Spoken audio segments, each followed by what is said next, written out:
Right, so I'm here with Adrian Barrow, who's going to be fighting this weekend for the Euro Bantamweight Championship against Joe Ryan. A fantastic fighter. He's had two fights recently, fantastic submissions. It's fight week. How are you? How are you feeling? How's the weight cut? How is everything? Oh, feeling unreal, feeling class. Can't wait for this weekend. Uh, the weight's good. Um, just sort of the gym there now. I'm 3 days out from the fight, so just focusing on in the middle of water loading, so focusing on just starting to get the weight down. But like the body's feeling unreal. Like every weight cut I do, it honestly just gets better and better. Like so, can't wait for Sunday. Yeah, and like that, like you were away for quite a bit. You came back with the two victories. You've looked like the two submissions were fantastic. Um, your time away from the cage, did that make you hungry to come back to the cage while you were away? Oh, 100%. I remember when I was in Australia, I remember like I was working like 12-hour days basically.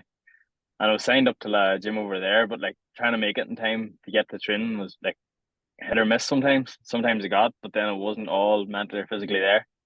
Um, so I remember sitting on the couch, like watching back old fights of mine, and it was like, fucking hell, I really missed that. Like, and it was just like there's few shows coming up with like uh people I fought or boys who are like I was like watching, and they're doing well, and I was like I feel like I'm missing out on a big thing. Like I really wanted to get home. It gave me like a real bug to get back and like put everything in it. Yeah, and you've come back at the right time. There's so many shows, there's so much going on. The scene is absolutely buzzing at the minute. But like obviously to get to stage you are now, you had to start somewhere. So like what led you into MMA in the beginning all those years ago? So I fight and train at a Yoda martial arts under Ryan Roddy now. But prior to that, my brother worked with McNally. Um, he had sudden impact gym. He had it going for years, and I think he actually trained Ryan all them years ago when he first started. But Emin unfortunately closed down at the time with like I think he just had like family matters to deal with and stuff, so his priorities weren't all there at the time.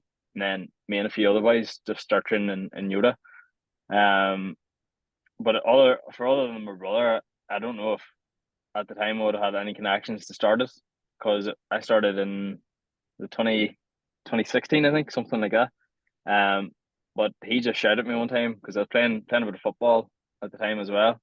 So he's like, come to MMA. He was looking to give it a go, and I was like, fuck it, I'll go too. Like so, went to the first session, and as I say, like you've caught the bug for it. Like so, that's me ever since. And when you caught the bug, did you think you were going to compete? Did you think it was going to be a hobby or Um, the first time, I think it took me about 2 months of training, and I don't know if it's short or long or anything, but I just actually really enjoyed the whole like training aspect of it and like actually learning about fighting, learning to defend yourself. I really enjoyed that. I was a big fan of WWE growing up as well, so I was always mad about that. But now I think 2 months in, one of the older boys in the gym, he was fighting on a show, and it's mad when you're that age, you like really like look up to them, admire them and stuff. But I remember going to my first show and I was like, it was actually a Kuma. If I can, I don't know who was headlining it. I can't remember, but I remember sitting there and just thinking, this is fucking class. Like, I'd love to be in this position to just go out and make a walk and fight and compete. yeah? Because like the amateur shows, like their events now, like it's and the atmosphere is fantastic. But when you did first make that walk as an amateur, what was the feelings like coming up to it? Nervousness, excitement? Like talk us through kind of your first kind of fight camp week sort of a thing. Shitting bricks, to be honest with you. Because now you have all the grassroots and you have like the novice fights and stuff like that. Like I didn't have any of that, and if I stand corrected, I don't think it was going at that time. There was like in-house shows and stuff, but there was nothing to really like actually get you set up to fight in a cage in like a sold out like hotel room or anything like that. But no, my first fight, I was shitting bricks. Like I was literally, as I was saying, all I knew was playing football from growing up, and then I was training. I think just over a year until I had my first fight. Um, and it's funny looking back on too because you think you're doing everything 100%, but it's just that like it's just like the stupid way of doing things. I remember like weight cutting, and I remember drinking like 10 liters of water 10 days out.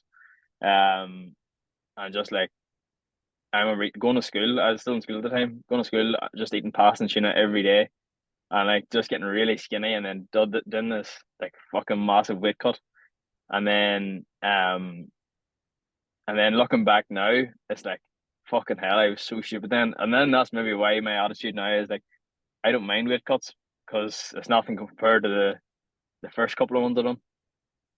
Yeah, because well, at that time, like MMA was only kind of coming into the country, and we didn't really have the knowledge of the likes of the weight cuts. Now you've got nutritionists everywhere. You can find information everywhere, internet, that sort of thing.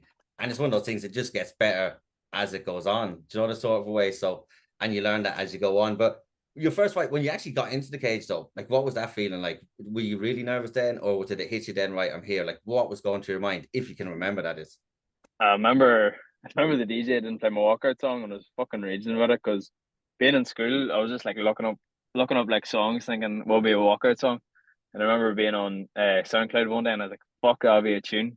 And I remember sending it to the DJ or whatever, and then he didn't even fucking play it, and I was raging walking out. Um, but going into the cage and stuff, it was a real like a weird feeling. Just not like obviously nothing I've ever experienced before. I've only played team sports. And then going in there, it was like if I watch it back, it's like you can nearly cringe at it, like of how like it was so like back and forth and stuff. Like cage grappling and all that there, but it was like it's just like I was like trying to go for submissions flat out. I remember like we were taught like all these like ninja chokes and stuff against the cage, and I was like trying to like work all them, and it just wasn't working out. But first fight I actually got the win, but I fought when I shouldn't have been fighting in that sense. Like I don't think I was ready for. I should have trained for probably another year and a half maybe until I actually had my first fight. Yeah, that's mad. A lot of people say that when they at that kind of time they kind of just went in. It was like the rule sets were different as well for amateur, I believe. Back then was there knees and elbows back then? Yeah, I remember there was knees to head. Uh, I think that was the only whenever I started knees to the head were allowed, and I think it was the year after that they stopped it. Yeah, I think for amateur, I don't think you need the knees to the head because a lot of people do it as a hobby, and um, but then it's weird because then when you go to pro, you have these weapons and you've never used them in a live situation, so it's kind of do you want these people to get hurt at amateur or do you want to go pro? Like it depends, but no, it's like you've had quite a few fights, and like I said, you took that break. You've come back to look fantastic. I talked to you before we actually went live, and we talked about the mental aspect of it. Obviously, all your training is physical, the fight is physical. Do you think a mental aspect is something that's overlooked by a lot of fighters that they don't pay as much attention to as maybe they should? I think I think it's coming more into light about the whole mental side of it and how it actually is a big thing. But I think there definitely is a part of it overlooked. I think people think sometimes when we fucking blazing it out every session is all it like as you say physical, but I do think the whole mental aspect has a big part to play. Particularly for me, like from my experience actually, as I remember before one of my fights in Clan Wars, I think it was against Jay Taylor. I remember Ryan Roddy, my coach, he sent the Johnny Wilkinson podcast into the group chat. It was Johnny Wilkinson. Oh fuck, what was the um what do you call it? What do you call that? Fuck, it'll come to me anyway. A high performance podcast, the high performance one. Johnny Wilkinson was on it. Um, and he was just like he was throwing out absolute gems. Like you had to listen to it maybe 5 or 6 times to actually really grasp what he had to say. And the big thing he was talking about was like just like flow state, getting in the flow state and stuff. And he was just talking about him getting injury after injury, and it was like his body just telling him to slow down for a bit and just like recuperate where you're at and go again eventually. Just don't rush back into things. And he was on about like I think one time they're preparing for like a big game, and they were saying about like all the boys in the changing room were saying like fuck I hope the number 10 doesn't travel well today, and like just like saying all this like negative shit, and he was like no fuck that. He was like I want them at their best. He was like if we get them like like if we beat them, like that gives us a sense of like invincibility, like, and like I just was hooked on that whole like flow state sort of thing. So I've always been like really interested in it. And then I remember just seeing Barry Carlin settle your head coming up. A few people are doing them, and then one of my teammates is doing them, Pierce. He was with them, and he was like recommending them. And I remember just dropping him a message, and then I just got chatting to him, and then started one of his programs, and it was unreal. Like just understanding like how your mind works and just different scenarios, like day to day, like not even with fights coming up, but like I think like Pierce always uses this analogy like he got from Barry, and it's class. He's just like if you're like training with someone who's like less experienced than you, and they take you down, it's like don't think, oh fuck's sake, like somebody like who's at white belt level or something just took me down. It's like, all right, like let's just like work for the next position. Like let's just see we're now in a new position. So just like we gems like that are class, like, and I remember like before fights with Barry as well, he was like, how could you make this week like look like a perfect week? And and then before fight, he was like, once you've like boxes ticked and you know you're good to go, like he goes, he's like, you can't doubt yourself then. Yeah, once you've done everything you can do properly in the build up, that's all you can ask from yourself to go into. And like we said, since you've come back, like the two submissions were fantastic. I think you had two arms in one of them at one stage, didn't you? Was that the cage conflict one? Cage conflict had it in the end of the first round. It was, to be honest, um, thank thank fuck we talk about focusing on performance and not about the end result, because I had a lot to learn from that first cage conflict fight. But I had the arm in the end of the first round, and then I managed to get inverted then in the second round to get the armbar. But then the show and the virtual show in Oma, it was a wee bit quicker. I think it was like a minute and 20 or something like that. But no, like it was funny. Like I just go through phases in the gym. Um, and after I got the first one, my coach laughed at me and he's like, "You can't even tell me how to do that now." Like he's like, "You couldn't even show me that now." And then I done it again. He was like, "This is ridiculous." Like It's just obviously just drilling, and you're very good at cutting the angles and trying to find that submission is what I found. Like when I was watching it, it was like you were always hunting for something. But to come back to two victories like that, how does that make you feel after being away from the game for 2 years? it puts my name back in the sort of mixing pot again. Like there is a lot of top bantamweights at the minute. Like as you're saying, the show after show, and it is just like a show. There's so many like fucking really good fights nearly every weekend or like every month. Um, and it's just put my name out there a bit more. Like I only want to fight the best. Like fucking why not? Like I don't train multiple times like a week just to like fucking like fight a nobody. Like I'm here like to test myself. You know what I mean? So to them two wins there sort of put my name back in the mixing order. Like so that's the idea of it.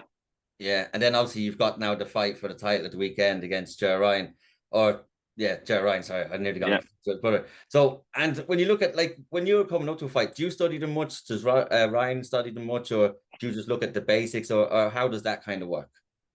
Nah, study them. Why not? It's free money out there. They're obviously going to study me as well. Like, but um, I think just not to get too obsessed with what to do, because I think sometimes I can hold a lot back.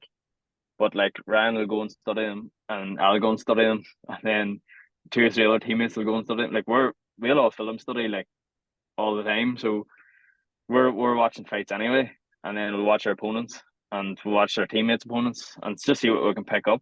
Um, but then again, it's not to get too obsessed on it, because that kind of goes back to what Barry says as well. It's like don't focus on certain things. It's like focus on having like a great performance. Like I think I'm actually really glad to work with Barry as well, because this is obviously my first title fight as well, and maybe for some people it doesn't really change anything, but for me the title fight is a pretty big deal. Like but it's just approaching this one as like it's not win loss, or it's not title fight, or what comes after that, it's focus on having a great performance, and then we'll see what happens after that. Yeah, because like that, you can win or you can have a great performance and lose and be happy with your performance, but all you can do is perform to the best of your ability.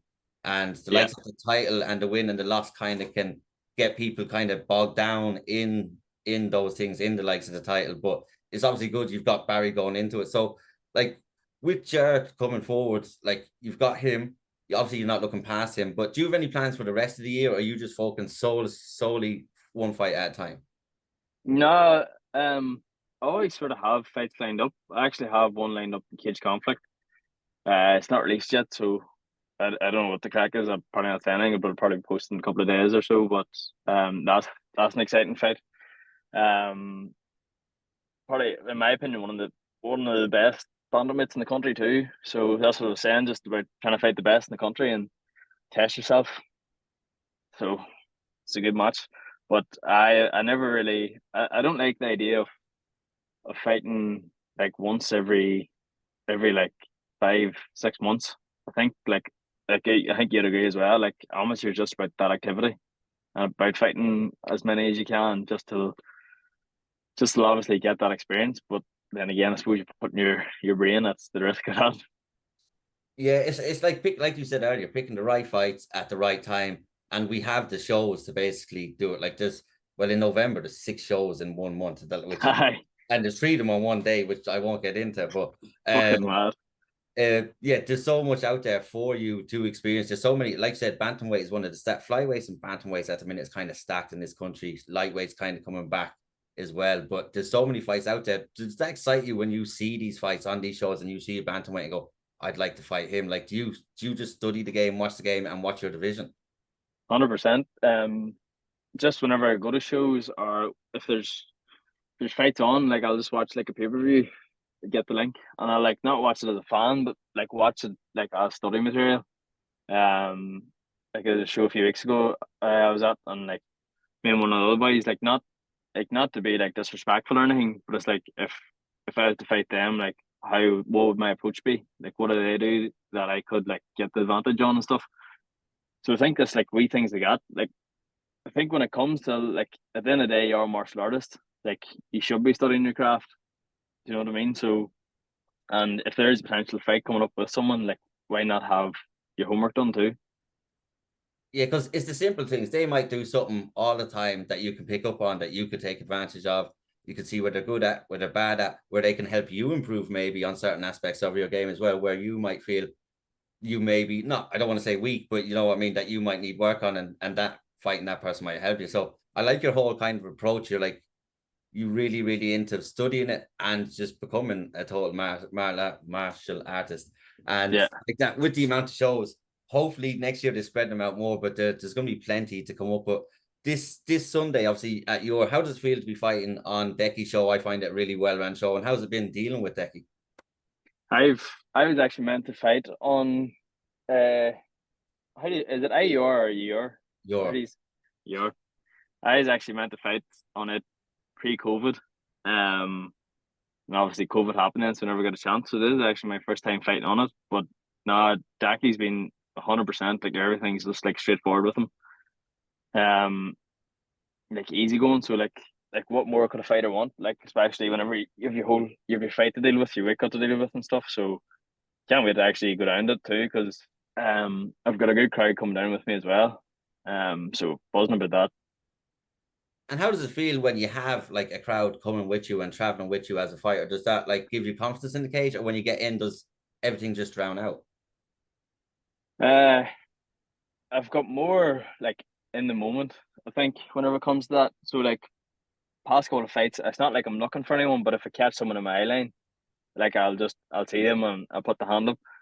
Um, but see with when it comes to people like coming to your fights and like spending money, like as I've got older, like I really appreciated that like a lot more because at the end of the day, people are giving up like their time, number one, and then obviously giving up money too. But time's something they can't get back. So like everybody who buys a ticket, like I'd be like thankful to come down to actually just watch me fight. Like Yeah, no, it is good because like that, money can be tight for people, and time, like you said, you can't get back once you give it. yeah, So like, and you seem very appreciative of it. But I'm looking forward to seeing you fight again in person. I really enjoyed that fight in Cage Conflict, and I was really glad I got the clip. I wasn't at Virtus, obviously, but I'm going to be here this weekend. I'm going to let you go. Is there anything you want to say before you go, or anyone you want to shout out? And I want to thank you so much for your time, because I do realize it's fight week and you're very busy. Just a couple of shout out to just a few sponsors, so Bear Competitions and Mac Engineering and Rocktown Australia. Um, that's basically just a shout out. But like appreciate you guys too for like doing what you do, because like you helped grow the sport in the country, and you helped probably make exciting fights as well, and putting a platform for fighters just to chat on and shit like that. So really appreciate guys like you as well.